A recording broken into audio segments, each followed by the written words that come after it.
Hello दोस्तों, कैसे हैं आप सब। ऊपर वाले का नाम लेते रहिए क्योंकि उनसे ज्यादा पावरफुल इस दुनिया में कोई नहीं है। इंसान तो कठपुतली है।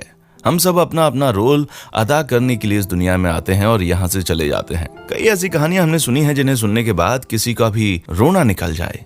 आज हम आपको दो बच्चों की ऐसी कहानियां सुनाने वाले हैं जिन्होंने कुछ ऐसी बातें कही हैं कि मानो उनकी बातों से साफ पता चल गया है कि यही है दुनिया। आज का एपिसोड बहुत ही इमोशनल होने वाला है। आज आपको इस वीडियो को अंत तक देखना है। जी हाँ दोस्तों, आज आप इस वीडियो को देखकर जितना मर्जी उतना रो लीजिए, क्योंकि रोने वाले इंसान कमजोर नहीं, इमोशनल होते हैं और इस दुनिया में इमोशन से बड़ी कोई ताकत नहीं है। दोस्तों, सबसे पहली कहानी है 4 साल के बच्चे की। जी हाँ, इसका नाम है नॉलन। कहते हैं कि 4 साल की उम्र में बच्चे दुनिया के हिसाब से नहीं बल्कि दुनिया उनके हिसाब से चलती है। जानते हैं दुनिया में किसी की भी माँ बाप उनके लिए सबसे बड़ा कष्ट का पल कब होता है? जी हाँ, जब उनके सामने उनका बच्चा बीमार हो जाए और वो कुछ भी नहीं कर सके।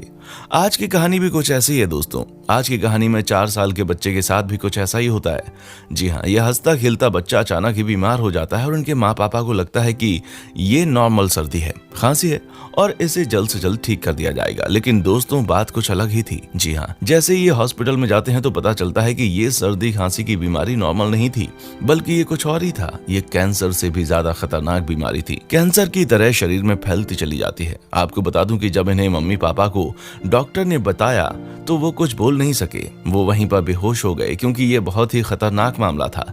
लेकिन क्या ही किया जाता। डॉक्टर ने कहा कि इस 4 साल के बच्चे को ऑपरेट करना होगा और वो भी जल्द से जल्द। माँ पिताजी कर भी क्या सकते थे। जहाँ से भी ये हो सकता था उन्होंने पैसों का इंतजाम किया और बच्चे को ऑपरेट करवाया। जी हाँ, कहते हैं कि जब ऑपरेशन हुआ तो उसके बाद नॉलन बिल्कुल स्वस्थ हो गया। वो हॉस्पिटल में ही था लेकिन हंस रहा था, सबके साथ खेल रहा था, सब कुछ नॉर्मल लग रहा था, किसी भी तरह की कोई परेशानी नहीं थी। लेकिन अचानक ही एक दिन फिर से उसकी तबीयत खराब हो गई। जब डॉक्टर ने देखा तो पता चला कि नॉलन के लंग्स में एक बार फिर से कैंसर ने हमला किया है। अब उनके माता पिता को पता था कि नॉलन को ऑपरेट नहीं किया जा सकता क्योंकि ये सिर्फ 4 साल का है। ये बहुत ही बहादुर है लेकिन फिर भी ये अब ऑपरेशन को नहीं झेल पाएगा। अब माता पिता को पता था कि मेरा बच्चा कुछ ही समय के लिए उनके साथ है। ऐसे में माता पिता अपना सारा का सारा वक्त ही नॉलन के साथ बिताना चाहते थे। वो उसी के साथ रहते थे और बातें करते थे। वो उन्हीं के साथ मस्ती करते थे और बस ऊपर वाले से प्रेयर करते थे कि ईश्वर बस इस बच्ची को बचा ले। जी हाँ, यही थी इनकी कामना। कहते हैं कि इनके मम्मी पापा ने वो सब किया जो कि वो चाहते थे।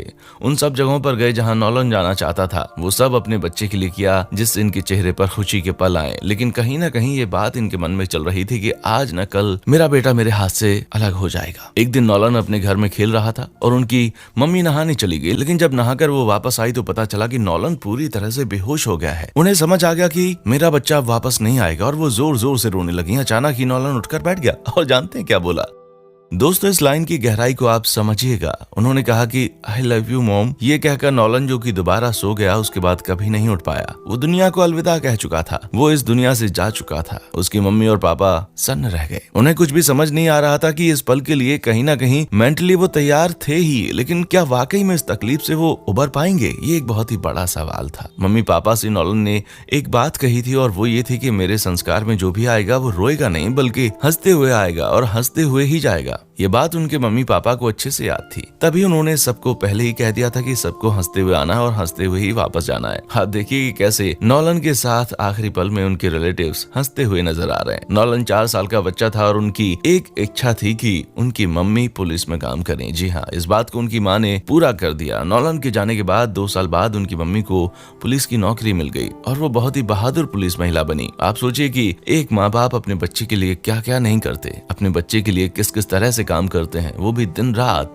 मेहनत करते हैं। वाकई में कहानी बहुत ही इमोशनल है। दोस्तों, दूसरी कहानी भी बहुत ही इमोशनल है। जी हाँ, शिनजिन चीन के रहने वाले लियांग योई की सिर्फ 11 साल के जब ब्रेन कैंसर की वजह से उनकी मौत हो गई। लेकिन जरा देखिए, उनके मरने के बाद हॉस्पिटल के जितने भी डॉक्टर्स थे वो कैसे उन्हें रिस्पेक्ट शो कर रहे थे। सारे डॉक्टर्स अपना सिर नीचा करके उन्हें नमन कर रहे हैं। क्या ये नजारा आपको बार बार किसी हॉस्पिटल में देखने को मिला है? जी नहीं। लेकिन इस 11 साल के बच्चे ने एक ऐसा काम कर दिखाया जो कि बड़े से बड़ा इंसान नुकसान भी नहीं कर पाता है। दरअसल बात ये हुई कि 11 साल की उम्र में ही लियांग योई को ब्रेन कैंसर हो गया और वो बार बार सिर में दर्द की शिकायत अपनी मम्मी से करते। सभी को लगा कि ये नॉर्मल सी बात है, लेकिन जब ये दर्द ज्यादा बढ़ने लगा तो फिर लियांग योई को डॉक्टर के पास ले जाया गया। जब रिपोर्ट आई तो सभी चौंक कर रह गए। सबको लगा कि 11 साल के बच्चे को ब्रेन कैंसर कैसे हो सकता है। लियांग योई के कैंसर को जब डिटेक्ट किया गया तो वो 4th स्टेज पर था, यानी कि उनके बचने की कोई संभावना नहीं थी। ये बात डॉक्टर्स ने लियांग योई की फैमिली को बता दी और यही बात लियांग योई खुद जान गए। दोस्तों, आप एक 11 साल के बच्चे से क्या उम्मीद कर सकते हैं, लेकिन लियांग योई सबसे अलग थे। उन्होंने अपनी मम्मी को गले लगाया, उनसे बात की और फिर एक ऐसी बात कही जो कि किसी ने उम्मीद नहीं की थी। लियांग योई ने कहा अपनी माँ से, माँ मैं तो अब इस दुनिया से जाने वाला हूँ, लेकिन मैं आपके साथ हमेशा रहूंगा। आप मुझे दूसरे बच्चों में हमेशा महसूस करोगे। माँ मैं चाहता हूँ कि मेरे शरीर में जो भी पार्ट बिल्कुल ठीक से काम कर रहे हैं मैं उसे दूसरे बच्चों के लिए इसी दुनिया में छोड़ कर जाना चाहता हूँ। यही मेरी आखिरी इच्छा है और आप मेरी माँ है। मैं जानता हूँ कि आप मुझे कभी किसी नेक काम करने के लिए मना नहीं करेंगे। ये बात सुनकर लियांग योई की माँ रोने लगी। वो कर भी क्या सकती थी। एक तो अपने लाडले को मरते हुए देखना किसी भी माँ के लिए मौत से भी ज्यादा दर्दनाक है। उन्होंने लियांग योई की आखिरी इच्छा डॉक्टरों को बताई। डॉक्टर्स ने फिर लियांग योई की बॉडी के सारे पार्ट्स डोनेट कर दिए। लियांग योई तो दुनिया से चले गए, लेकिन उन्होंने जाते जाते एक सीख हम सबको दी और वो ये है कि जिंदगी सिर्फ अपने लिए मत जियो, कभी दूसरों की मदद करके देखो। इससे ज्यादा सुख आपको कभी नहीं मिलेगा। जी हाँ दोस्तों, यही वजह है कि इस तस्वीर में आप देख रहे हैं कि सभी डॉक्टर्स इस बच्चे के आसपास खड़े दिखाई दे रहे हैं। इस बच्चे ने मरते मरते दुनिया को एक सीख दी। जो काम दुनिया के बड़े बड़े लोग नहीं कर सकते वो काम इस बच्चे ने कर दिखाया।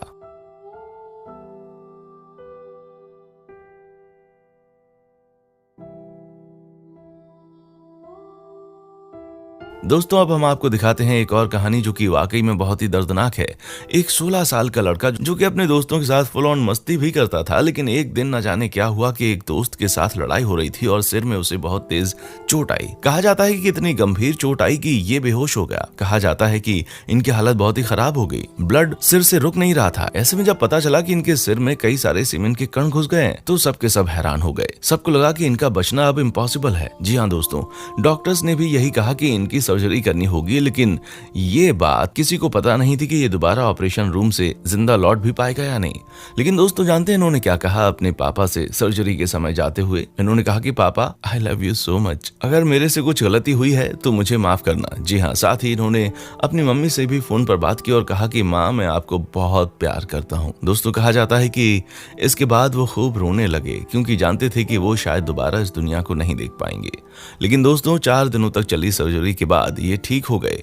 इनकी ईश्वर ने दोबारा जिंदगी दे दी। क्या बात है। कहते हैं ना कि जब आपको ईश्वर लाइफ देते हैं तो उसे बिल्कुल खुलकर जीना चाहिए। इस कहानी में भी कुछ ऐसा ही देखने को मिला। दोस्तों, उम्मीद करता हूँ कि आपको हमारा ये एपिसोड पसंद आया होगा। साथ ही दोस्तों, अगर आपको इस वीडियो पर कोई राय देनी है तो आप हमें कमेंट कर सकते हैं। हमें आपके कमेंट्स का इंतजार रहेगा। दोस्तों, अगर आप हमारे चैनल पर नए हैं तो प्लीज चैनल को सब्सक्राइब जरूर करें, क्योंकि हम आपके लिए रोज ही इस तरह के वीडियोस बनाते रहते हैं। दोस्तों, अपना ख्याल रखिएगा। देखने के लिए शुक्रिया।